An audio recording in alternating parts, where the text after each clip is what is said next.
It was evident that the United States was falling. That was a thing in the dream. And it was evident that this was the end times. It was the end times. I couldn't tell you if the rapture had already occurred. I don't know. It was the fall of Babylon. It was the fall of the United States.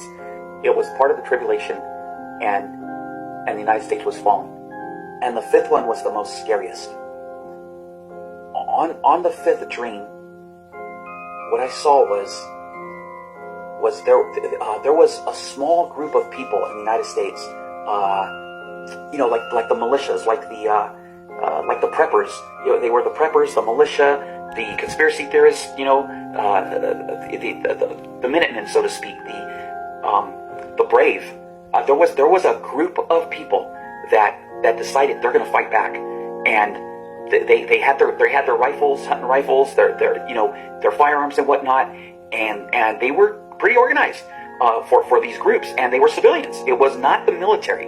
It was us, regular people, neighborhoods, got their guns and band together like old veterans and stuff, guys that knew a little bit about fighting and whatnot, and they grouped together and they fought back, and they fought valiantly, and they were like heroes. I mean, they fought to the death, and that was the thing, is they were all killed, they were all slaughtered, but they fought nobly, and the thing is, it was such a small group that it's like they didn't have a chance.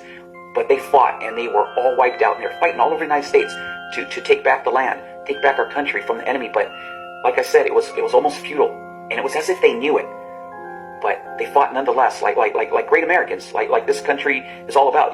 This is what we do, and we'll rally, we'll fight, and that's what these guys were doing. So there was a group, but it was a small group. It was a small group, man.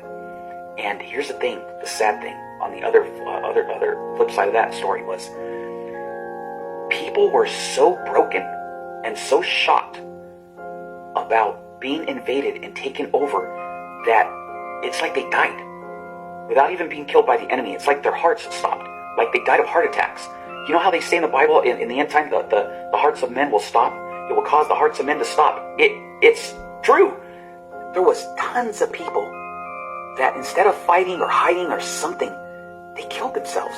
They would just jump out of buildings to end it all. Instead of trying to fight, they wouldn't pick up a weapon to fight against this invading foreign force. They killed themselves, jumping out of windows.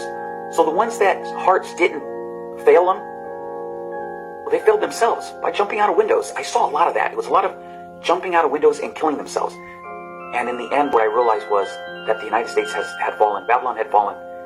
This great country, this country that was so famous, this empire of so many years, and yet all fallen so quickly, so easily from a surprise attack.